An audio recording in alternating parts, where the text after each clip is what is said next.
Start.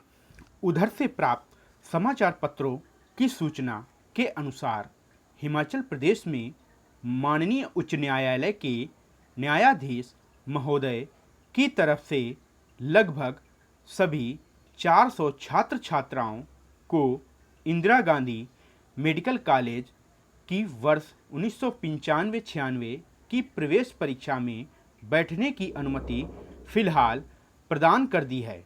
न्यायकर्ता ने न्यायोचित सिद्धांत के आधार पर न्यायपूर्ण निर्णय दिया है। यहाँ यह भी उल्लेखनीय है कि हिमाचल प्रदेश विश्वविद्यालय ने इस सत्र से मेडिकल कॉलेज की प्रवेश परीक्षा में बैठने के लिए एक प्रकार से नई शर्त लगा दी थी, जिससे मूल हिमाचली छात्र भी परीक्षा देने से वंचित रह सकते थे।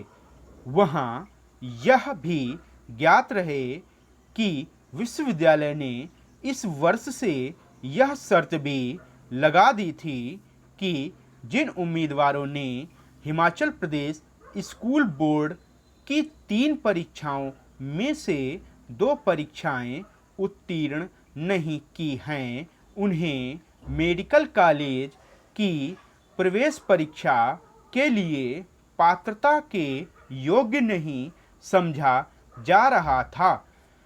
इधर हमारे देश का हिमाचली या किसी सैनिक का कोई ठिकाना नहीं रहता है। न केवल किसी प्रदेश के सैनिक कहलाते बल्कि पूरे देश के सैनिक होते हैं। उन्हें देश की रक्षा करने के लिए सीमाओं पर तैनात किया जाता है। इसलिए इनके बच्चों की शिक्षा भारत में कहीं पर भी हो सकती है। फिर हिमाचल विश्वविद्यालय की यह शर्त कहाँ तक उचित और न्यायप्रिय हो सकती है। इसी कारण से छात्र छात्राओं की ओर से माननीय उच्च न्यायालय में विश्वविद्यालय की इस नई शर्त के खिलाफ चुनौती देने के लिए एक याचिका दायर की गई थी।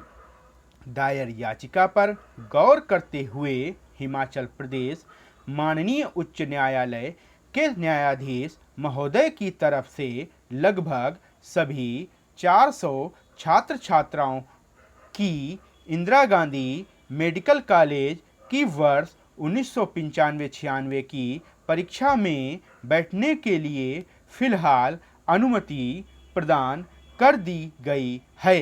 न्यायकर्ता ने न्यायोचित सिद्धांत के आधार पर न्यायपूर्ण निर्णय दिया है। सम्माननीय मुख्य न्यायाधीश और न्यायाधीश की खंडपीठ ने विश्वविद्यालय के रजिस्ट्रार परीक्षा नियंत्रक के साथ मेडिकल कॉलेज के निदेशक को नोटिस जारी करते हुए अपना विचार और पक्ष जून के अंतिम सप्ताह तक रखने का निर्देश दिया है।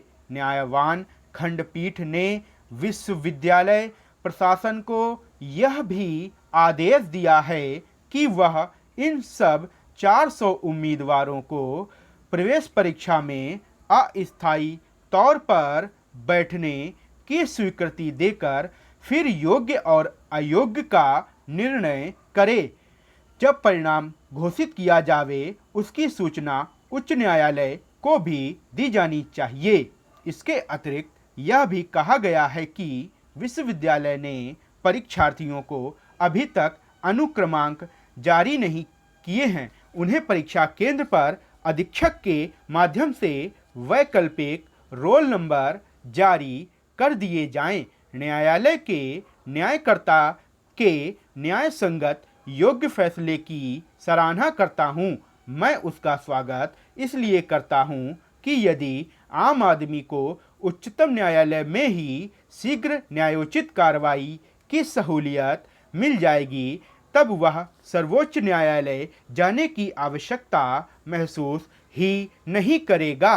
अध्यक्ष महोदय, मैं आपका ध्यान महिला एवं बाल विकास परियोजना में हो रही अनियमितता के संबंध में आकर्षित कराना चाहता हूँ।